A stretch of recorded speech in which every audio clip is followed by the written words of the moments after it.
Hey everyone, welcome back to the channel. We've got the rest of the 306E's projects to finish. So this one we're going to be installing the thumb here. I've positioned the bucket and the machine in a way like so I could place the plate on there so I don't have to fight it and hold it up. So I placed the plate on here and we can see the couplers in place, everything's in place. We just need to make sure where we're going to position this. And then I'm going to tack it into place with the MIG welder, and then we're going to properly weld it with the stick welder. And once this plate is in place, all we need to do is put the thumb. So this pin here will be the pivot point right there, and then we'll have the cylinders pushing end on this side and then the other end on this side. So that's basically the plan for this. We're not going to be plumbing new hydraulics for the thumb, because I can't seem to locate a proper solenoid valve for this machine, and it's going to be working through the foot pedal and through these auxiliary lines right here. So there's a valve here and then a valve on the other side. Once we get it all installed, we're going to undo the valves, and we're going to be using the foot pedal, which is right here. The foot pedal we're going to be replacing because the old one I believe is only a single way foot pedal. So I'm going to show you once I get that foot pedal replaced. It's a fairly simple task to replace. We just got to undo all of these lines, and we plumb in the new one similarly. So that's basically the idea. Hopefully we don't have to add any lines to get that two-way control on the foot pedal. But other than that, I think that's going to be everything that we've got planned for this video. We'll get the welding done, replace the foot pedal, and then we'll connect the thumb cylinder to these hoses, and we should be good to go from there. So let me get this tacked in place, and then I'll bring you guys back to show you the final positioning that I went with. Alright, so sort of an update. It is the next day. I had to go do something after I got the thumb in place. We can see the thumb is huge, but I think that'll be a good thing in terms of carrying large items, moving large items, rocks or debris or tree branches or anything like that. Also, the bucket is huge, so compared to the bucket, the thumb seems like it's a right fit. When we curl this down further back, so it's 90 degrees kind of and parallel to the ground, I think we'll get a nice pinch point where the tip of the thumb and the tip of the bucket meet. That's kind of what we're looking for when we're installing the thumb. The way I gave it this position or chose this position is after curling the entire bucket inwards, and we had it placed over there, I put a piece of 2x4 right in between here, so it was basically holding the thumb plate against the coupler here, and that's how I positioned it vertically on the arm. So that was all good, but we ran into an issue. As you can see, I have it tacked. I mean, it's not really tacked, it's kind of partially welded in place. We can see the tack here is actually cracked, so we need to get some good welding on, but this was just to test it. By test I mean just see the placement and fitment. So we can see I put the cylinder in place and everything's good, but we have an issue where the thumb is a little bit crooked or misaligned to one side, and that's a big problem. We need to adjust that by either modifying the thumb, or we need to make it so the plate is kind of, we have to tilt the plate, the mounting plate, and put some spacers in one of the corners or something. Otherwise it's like the thumb is way on one side, like you have a bigger gap on this side and a smaller gap on this side, and we don't really want that. So I'm gonna get it like to a point where I can get the thumb operational. Right now I still need to replace the coupler. I've just mounted it to see the fitment of the thumb, and although it's huge, it seems like it'll work. and I think it's going to work out well. So we're gonna continue to install it. There was also another issue where the mounting plate is like warped. I think it's from the welding that they put on it. When they welded it, they warped it. It was a similar situation here, but I was able to push it into place and make it touch. And you can see there's another gap down here. So the welding has warped the plate basically. A good way to fix that is to have clamps, or you could just use the machine and put a piece of wood between this and the plate, or the bucket and the plate, and then curl it a little bit so it pushes it up. So we're going to use some methods to fix that, and we're going to get the rest of the thumb welded on and get the coupler, the valve installed. So I'm going to see you guys after I've got the valve installed, and I'm going to hook this up as well for testing. Back at the foot pedal here, I've got the bolts removed, but I'm unable to pull it up, so I was examining what kind of pipes we're working with, or how many pipes we're working with. We can see that there's one function pipe right there, and there's an A right there, so that's, I believe that's function A, or that's one side of the solenoid, or the foot pedal. And so when we actuate it, it actually sends flow to this point here. So we'll leave that as point A on the next valve. But luckily there is a T right here, which I believe is function B, which has just been tied to either tank or pump, one of those lines. And then I believe this one is tank. So we have all the lines we need. We just need to disconnect everything and then hook it up to the new one accordingly. So let's go ahead and do that. I'm going to try to take some documentation, I guess, to make sure which pipe was which, so I don't lose track of it. Luckily there are 4 pipes, so we're not going to need to run new lines to the auxiliary solenoid. I did notice that there were 2 lines at the solenoid to actuate as pilot lines. So this second line here did exist. I just needed to locate it, and it seems like it's just tied into either tank or pump.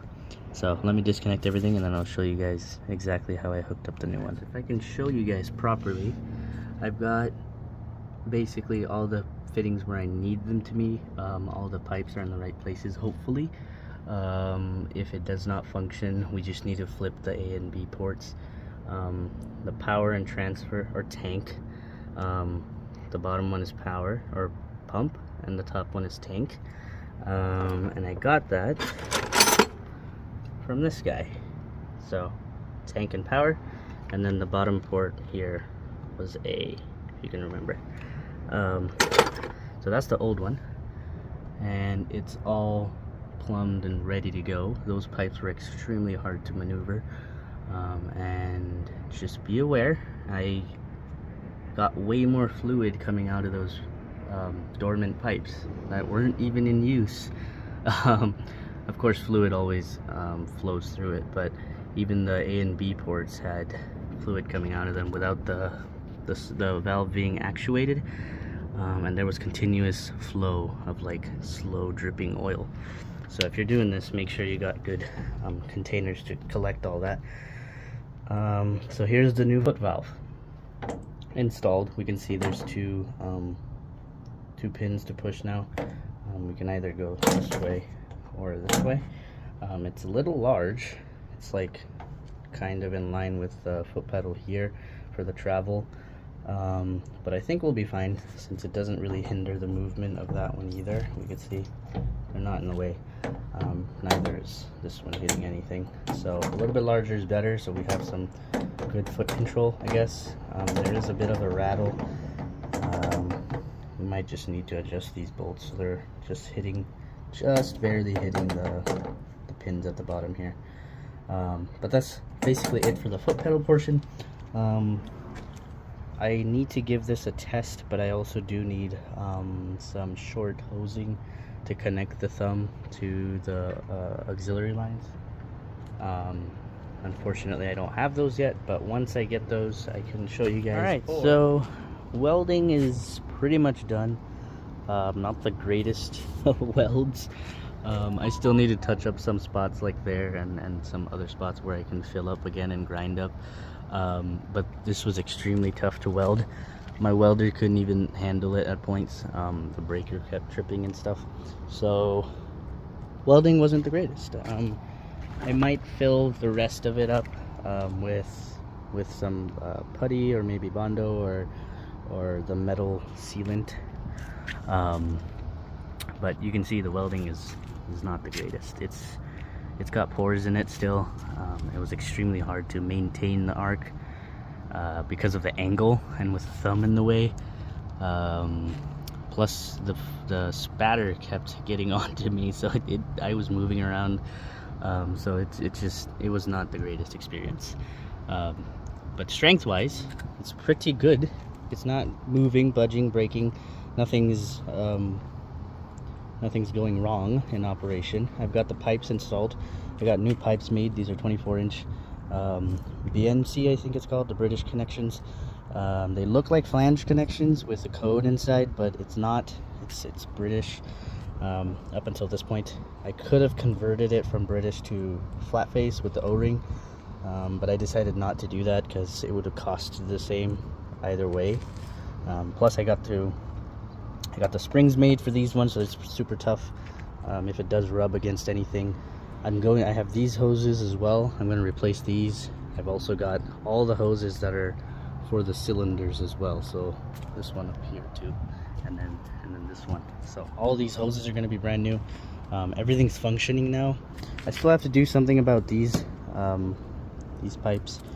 The bolt actually fell for this. I haven't actually put on the real bolt. I just put one of the ones I cut off for now.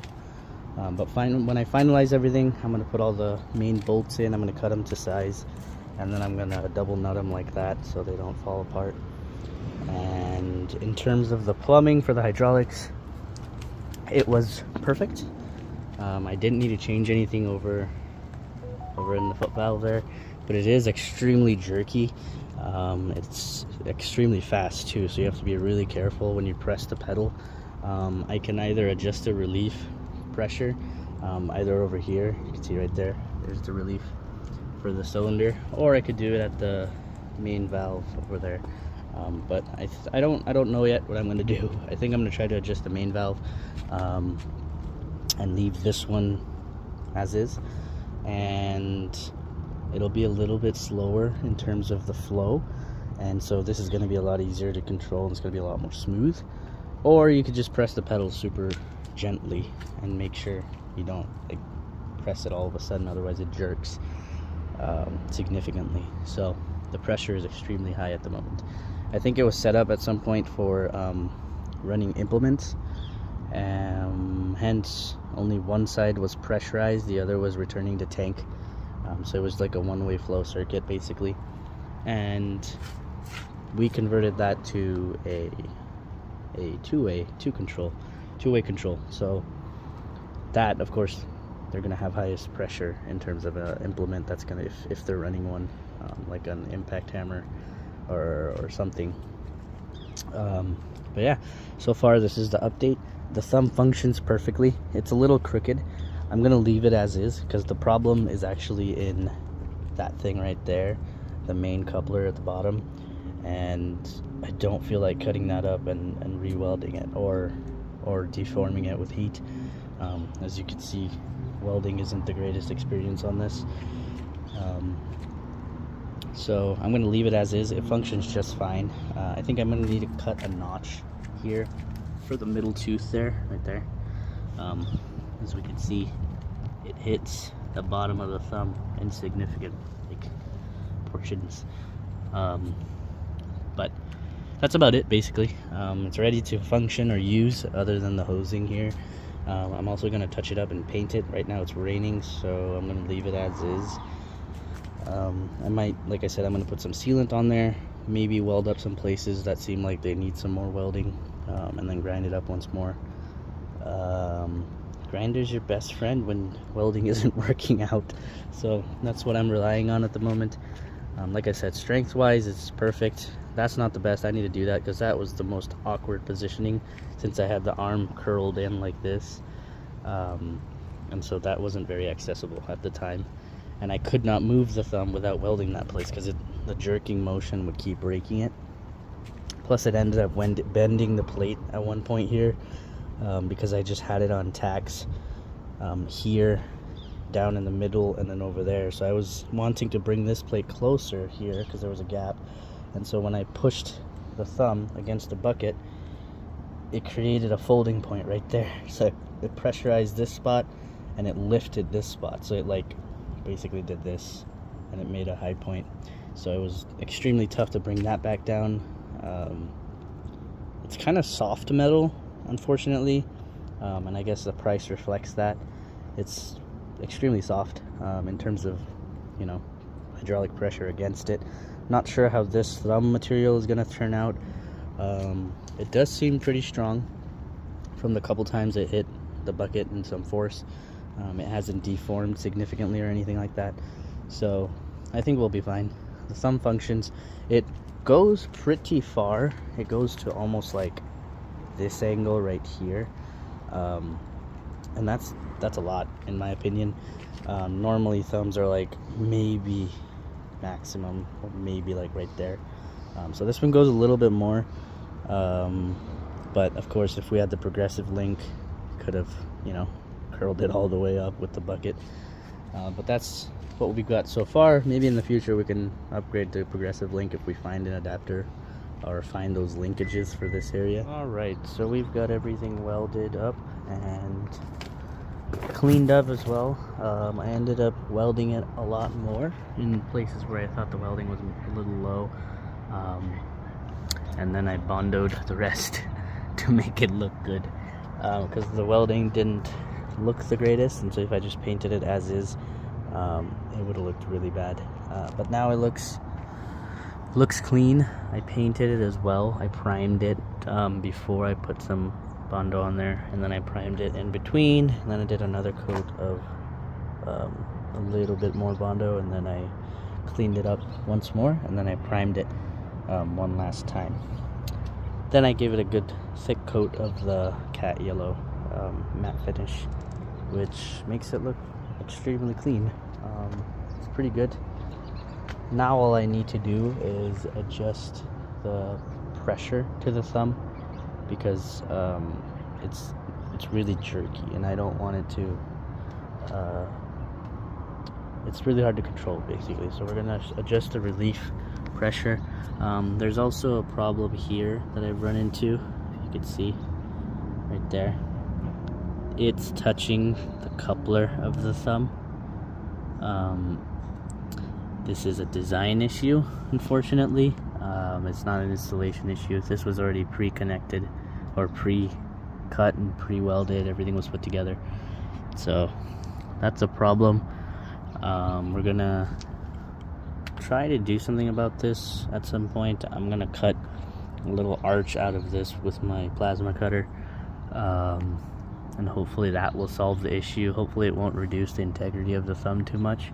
Maybe we don't need to do such a large arch of cutting from the metal, so we don't reduce the integrity too much. Maybe just a little like notch out of this portion. That's enough to give clearance to the brace here, and hopefully that'll solve the issue. But you can see just from the thumb, I haven't even used the thumb yet, it's just from me testing it, this happened, and I just noticed it too. So we're gonna need to do something about that. So let me go ahead and reduce the pressure because it's extremely jerky, and then we will see the final functionality of everything, and then I think that'll be it for the thumb installation. Alright, so we can see, hopefully the engine isn't too loud, and you can hear me. That's worse. But we can see we've got the bucket raised here for the entire arm, and then we're going to use the foot pedal here to slowly adjust the pressure. The relief on the cylinder itself didn't really make a difference, so I just set it back to the way it was. But here at the lower end is to pull it in, and the longer end is to push it out. So let's go ahead and pull it in slowly, and we can see it is kind kind of like a proportional controlled thumb. It's fully, you know, slowly adjustable depending on how much we push the pedal, and it's perfect. And we can grab things with it. It goes pretty far down, honestly, if you can see. Right there. That's the maximum. That's also where the panel here is hitting the coupler. So that's probably something I should take care of soon. I'm not going to do it in this video because I do not have time, and I need to finish the rest of the machine. But this is what I've got going so far. We can grab things up until this angle. So with the bucket being 90 degrees and the thumb touching it perfectly like that, it means that the thumb length and everything is good and it's been installed in the correct location. But that's basically it. Let me just show you guys here. Take the machine off. You can see that it is perfectly, like almost parallel to the ground, the bucket is, and the thumb is touching right there. But what I'm gonna do also is cut a notch right here, so this tooth doesn't touch there, and the rest of these other teeth can fit inside the bucket like that. Alright, so here's the view from this side of the entire thing. It looks pretty good. I did not really like the shape of the thumb at first, but I think it looks pretty well now, now that it's all installed and functioning. So that's basically it for the video. I hope you guys learned something, hope you guys enjoyed. Stay tuned for the rest of the videos. I still have to finish the coupler video, and that'll be up soon. I'm making these two simultaneously, but that's basically it. Give the video a thumbs up if you guys did learn something new. If you have any questions, let me know in the comment section below. Don't forget to subscribe, and I'll see you guys in the next project.